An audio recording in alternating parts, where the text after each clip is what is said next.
میرے مرشد اجازت سرکار مفتی اعظم نے فرمایا تھا کہ دستار بندی کے وقت جو طلبہ سے عہد و اقرار دیا جاتا ہے وہ اور تو اور خود مرکز میں اس کی طرف توجہ دیتا ہے۔ اور اس کو دیکھنے کے بعد شعیب الاولیاء کو جو خط لکھا اس میں حضور مفتی اعظم نے کیا لکھا؟ ناشر مسلک اعلی حضرت مخلص مبلغ مذہب اہل سنت۔ یہ تحریر کسی معاف کیجیے گا کسی یہ نقابت و نظامت کرتے ہیں پورا ایک صفحے پر رٹا ہوا اعلان،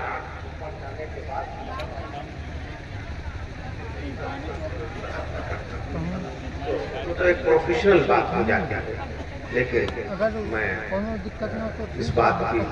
کی وضاحت کرتا ہوں کہ ہم اعلیٰ حضرت والے ہیں اور میرے پیر خانہ ارے بھائی سرکار شعیب الاولیاء نے اپنی گود میں کھلا کر اپنی برکتوں سے نوازا تو کہتے ہیں گھر پہ کھانا کھاتے جاؤ تو جب انہوں نے اپنی اجازت سے نوازا تو سرکار مفتی اعظم نے بھی نوازا، سرکار سید العلماء نے بھی نوازا، اور جب میں پہلے حج پہ گیا تو حضرت مولانا فضل الرحمان صاحب قطب مدینہ حضرت مولانا ضیاء الدین صاحب کے جانشین انہوں نے بھی اجازت دی، یعنی کئی لہجوں سے اجازت بلا بتلاؤ براؤں شریف کا ایک خادم ہونے کی حیثیت سے جب پیغام نواز شاطر نیت کا یہ حال ہے تو براؤں شریف کیا ہے، ادھر ہے، اس کا کیا موقف ہے؟ یہ بالکل واضح ہے، جس طرف رضا ہے اسی طرف براؤں ہے، جس طرف بریلی ہے اسی طرف براؤں ہے، جس طرف مارگرہ ہے اسی طرف براؤں شریف ہے، جس طرف بزرگان دین ہیں اور ہمارے اکابر ہیں اسی طرف براؤں شریف، اور اسی روش اور نہج کو لے کر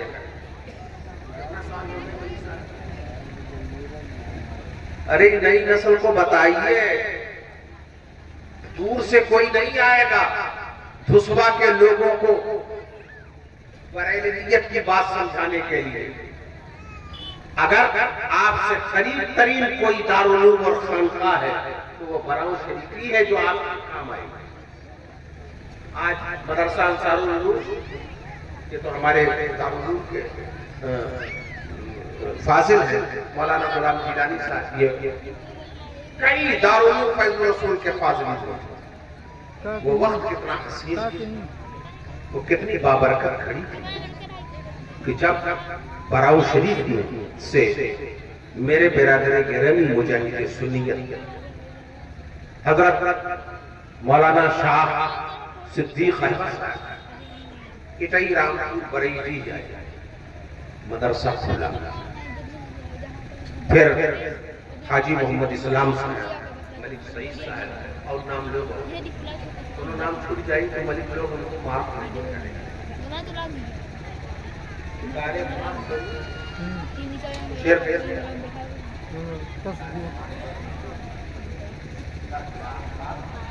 میں کس کا ذکر کروں اس کا انتخاب تو سارے لوگوں نے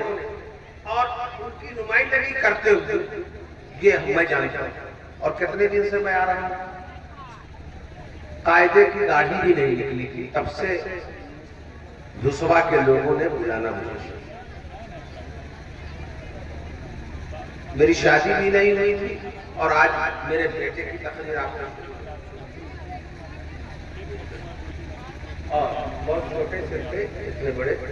اور مکتب کی پڑھائی چھوڑ کر کے جب سے شروعات کی تھی تو جب وہ یہاں آ کر کے پڑھنے لگے تو مرد بھی حوصلہ افزائی کرنے لگے، ہماری خواتین بہنیں وہ بھی ادھر سے دیکھنے لگی کہ اتنا چھوٹا لڑکا اتنے اچھے لوگوں لگتے ہیں کیسے تلاوت کرتا ہے، اتنا پرانا گہرا تعلق، لیکن وہ بڑی بڑی پیاری ہے کہ جب یہاں کے ملک صاحبان نے میرے برادر گرامی کو بلایا اور مدرسہ انصار العلوم دھسوا کی بنیاد پڑی تو اس وقت سمجھ میں آتا تھا کہ برئی دین کی ایک شاخ کی حیثیت سے رکھتا ہے، لیکن آج وہی شاخ ایک تناور درخت کی شکل میں کھڑا نظر آ رہا ہے، اس کی نہ جانے کتنی شاخیں اللہ تعالیٰ اس ادارے کو برکتوں کو روز افزوں فرمائے، اور جو باغ میرے برادر گرامی نے لگایا پروردگار اس کی بہار کو سدا بڑھا۔ جو لوگ اس سے جڑے ہوئے ہیں، میں سب کا نام تو نہیں لے سکتا مگر سب کے لیے دعائیں تو کرتا ہوں کہ آج یہ دارالعلوم ہے، یہ مدرسہ دارالعلوم ہے، تو یہاں کے لوگ کہیں بھی تجارت کر رہے ہوں لیکن الحمدللہ ان کی سنیت کی حفاظت کی کوشش سے جاری ہے۔ میں اس بات پر مطمئن بھی ہوں، خوش بھی ہوں، اور اس بات پر اور بھی مجھے مزید خوشی ہوتی ہے کہ میری جماعت کا کوئی عالم دین درسی کام کرے، دینی کام کرے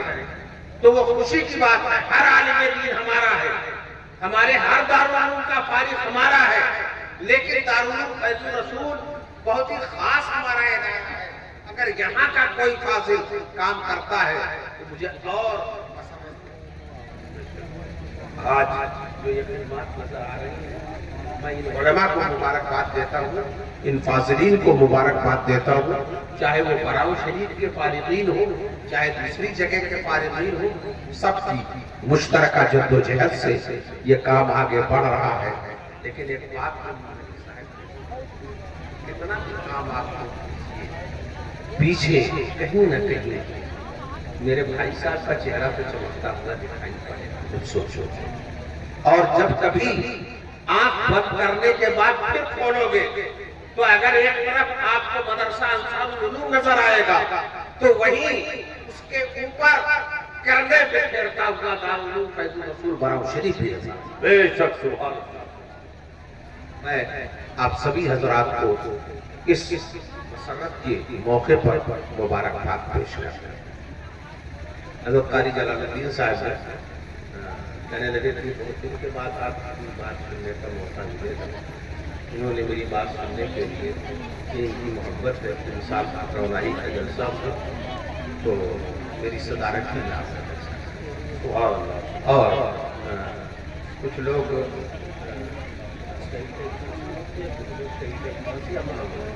2 بجے ٹائم کیا اور 2 سے لے کر کے 3:15 تک تقریر کروائی۔ بہرحال یہ ان حضرات کی محبت ہے اور اعتماد ہے۔ بہرحال تقریریں ہو چکی، میں تھوڑی موڑی کی بات بھی کہہ چکا اور کیسے کہہ گیا، یہ صرف دھسوا کی سرزمین سے جو میرا پرانا تعلق اس بنا ورنہ میں نے گواہ ہے مولانا قادر صاحب کہ یہاں آ کر کے میں نے کیا کہا ہے تو کہتے رہے یہ نہیں آدھی روٹی کھلا کے اس دوا کا میں بیمار چل رہا ہوں اور آج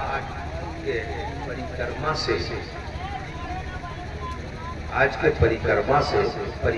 کرنے والے نہ تھکے مگر میں تو تھک چکا۔ لکھنؤ سے یہاں آنے میں 4.5-5 گھنٹہ لگتا ہے، تقریباً 12 گھنٹے میں پہنچا ہوں، ڈائیورٹ ہو کر کے سلطان سے ادھر ٹانڈا ہوتے ہوئے اور ساری بڑی بڑی گاڑیاں وہ ادھر ادھر ڈائیورٹ کر دی گئی اور اتنا جام لگا رہا کہ میں نے 90 کلومیٹر کا سفر 4 گھنٹے میں طے کیا۔ یہ ایوریج ہے۔ تھک کر کے بالکل چور تھا، لیکن کہیں اور ہوتا تو کچھ بہانہ بھی کرتا، لیکن دھسوا کا مدرسہ اور اس کا اجلاس میں اور بھی زیادہ تکان سے بھرپور ہوں، وہ بھی میں اپنا حق محبت ضرور ادا کروں گا۔ ایک بار میں پھر آپ سبھی حضرات کو اس دینی کام پر میں ساتھ دینے پر اور مدرسہ انصار العلوم جو براؤ شریف کے شیخ طریقت کی محبتوں کی بھی یادگار ہے اور براؤ شریف کے فیضان کی بھی آماجگاہ ہے، میں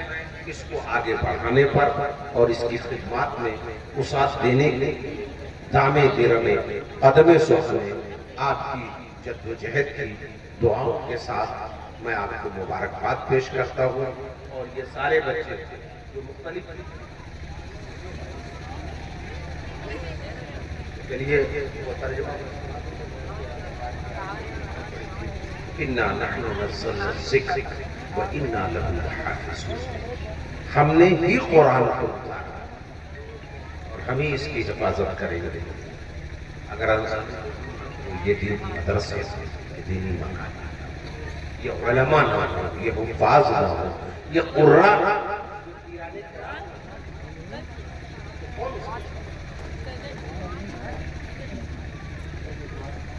ایک بادشاہ کہتا ہے کہ یہ ملک میرا ہے میں ہی اس کی حفاظت کروں. بادشاہ کیا سرحد پہ جا کر کے AK-47 اور کلاشنکوف لے کر کے کھڑا رہتا اور پہرا دیتا ہے؟ بادشاہ اپنی رعایا میں سے تن و من مضبوط لوگوں کو سلیکٹ کر کے ایک فوج بناتا ہے اور اس فوج کو سرحدوں کو تعینات کر دیتا ہے مقرر کر دیتا ہے تاکہ وہ فوج ملک کے سرحدوں کی حفاظت کرتی رہے. ملک کے سرحد پر فوجی ملک کی حفاظت کرتے ہیں اور بادشاہ کا کہا ہوا فرمان اور کہیں نہیں بات بھی ثابت ہو جاتی ہے سچی ہو جاتی ہے کہ میں ہی ملک کی حفاظت. بلا تفصیل میں آپ کو بتلاتا ہوں تقریب فہم کے لیے آپ کو بتلاتا ہوں کہ پروردگار فرماتا ہے کہ میں نے اس قرآن کو نازل کیا اور میں ہی اس کی حفاظت کروں گا. پروردگار نے اپنے بندوں میں سے حافظوں کا قاریوں کا عالموں کا صاحبان طریقت صاحبان ارشاد و بیعت پیران کرام صاحبان روحانیت یہ حافظ جو ہو رہے ہیں یہ الفاظ قرآن کے محافظ ہیں. قاری جو ہے وہ اسلوب قرآن کا محافظ ہے. عالم جو ہے وہ معنی قرآن کا محافظ ہے. اور جو پیران کرام اور شیوخ طریقت ہے وہ چاروں مل کر قرآن کی حفاظت کر رہی ہے. آج جن بچوں کی دستار بندی ہو رہی ہے میں ان کے سب سے پہلے ان کے اساس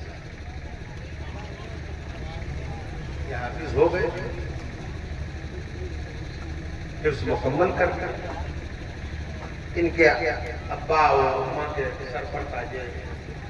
شرافت و کرامت دکھائے آئے.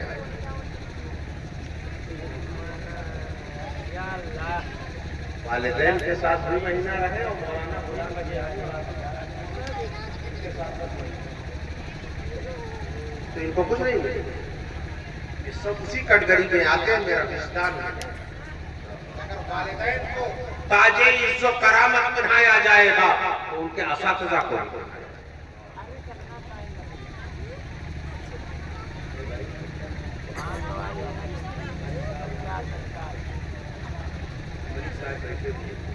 جب آتے تھے تو حاجی صاحب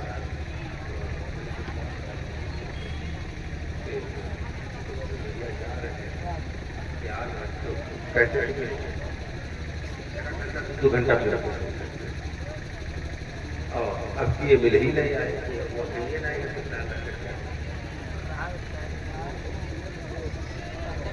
تو آج سے سارا کام دیکھ رہے ہیں. جب فون آتا تھا تب بھی یہی سارا کام دیکھتے تھے.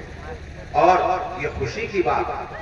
کئی بار میں بھی کنٹال جاتا ہوں بمبئی کی بولیوں کے یہ سب کچھ ذمہ داری ہے لیکن یہ ذمہ داری وہ کیا جو اپنے آپ کے لیے اکیلے جیے. حیات لے کے چلو کائنات لے کے چلو چلو تو سارے زمانے کو صاف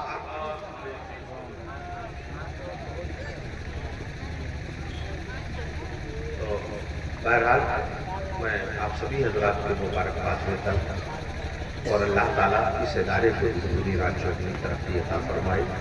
یہ رسوا والوں کی محبت کی بھی یادگار ہے اور ہمارے گھرانے اور ہماری خانقاہ کے حوصلہ افزائی کی بھی یادگار ہے. تحریک کی بھی یادگار ہے. پروردگار براؤں شریف کی اس یادگار کو اور اہل رسوا کی محبتوں کی اس یادگار کو سلامتی نہ رکھے بلکہ دن دنی رات چوگنی ترقی عطا فرمائے اور ظلم و جہالت کی شب دور میں یہ کوكب درخشاں ہی نہیں بلکہ نیر تاباں وآخر دعوانا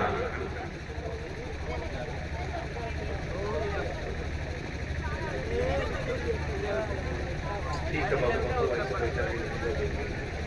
ہمارے پڑھنے میں بڑا درد رہتا ہے. جب پہلی دفعہ ہم آئے تھے تو بالکل اور اب 70+ ہم ہو گئے ہیں. اب 70+ کے بعد اٹھنا ہم سے اب ہم ایسے اسکول دیں گے صافات جوان لوگ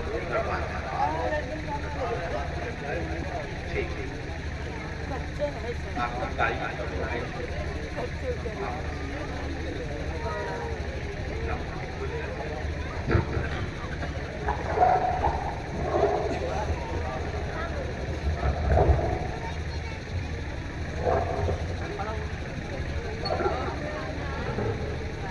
وہ خود خوشی کے صلیبوں کو جھول جاتی ہے جو قوم علماء کی ہدایت کو بھول جاتی ہے. اجالا دیتی ہے بجھتے ہوئے اجالوں جہاں جہاں بھی حدیث رسول جاتی ہے. حضرات مجھے جو کچھ کہنا تھا ہمارے مرشد برحق پیر صادق شہزادے حضور شعیب الاولیاء نے ہمارے اساتذہ ہمارے کے تعلق سب کچھ کہہ دیا. کہنے کی ضرورت نہیں ہے. دستار بندی کا پرکیف منظر دیکھنے کے لیے آپ حضرات بے تاب اور بے قرار ہیں. اس لیے میں اتنا کہوں گا آپ حضرات سے کہ ہمارے اساتذہ نے اور ہمارے اراکین نے خصوصاً ملک علی احمد صاحب نے